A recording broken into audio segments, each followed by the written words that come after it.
एक सेठ से लक्ष्मी जी रूठ गई। जाते हुए बोली, मैं यहां से जा रही हूं, अब मेरी जगह नुकसान आएगा, तैयार रहना, और अगर तुम जाते जाते मुझसे कुछ मांगना चाहते हो तो बोलो।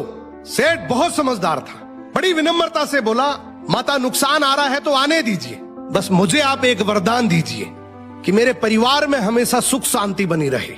लक्ष्मी जी मुस्कुराई, तथास्तु कहा और वहां से चली गई। अब उस सेठ की 4 बहुएं थी।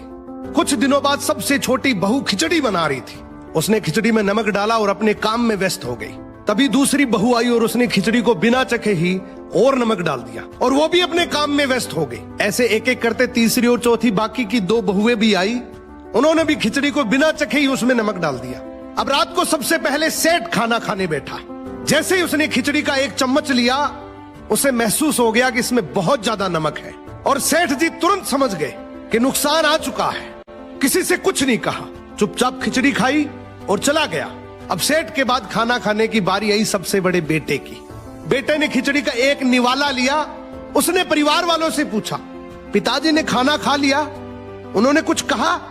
तो बाकी सबने जवाब दिया, हाँ पिताजी ने तो खाना खा लिया, लेकिन किसी से कुछ नहीं कहा।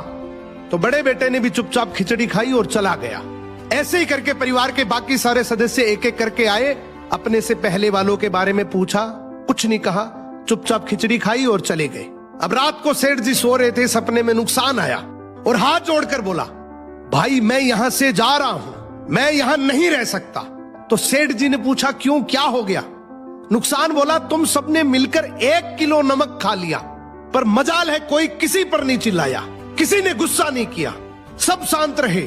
अब जिस परिवार में इतनी सुख शांति हो, आपस में इतना प्यार हो, वहां पर मैं नहीं रह सकता। निष्कर्ष कि जिंदगी है तो उतार चढ़ाव, दुख सुख, फायदा नुकसान सब चलता रहेगा, लेकिन जिस परिवार में आपस में लोगों में प्यार है, सुख शांति है, छोटे में आदर, बड़े में बड़प्पन है, उस परिवार का कोई नुकसान, कोई आपदा कुछ नहीं बिगाड़ सकती।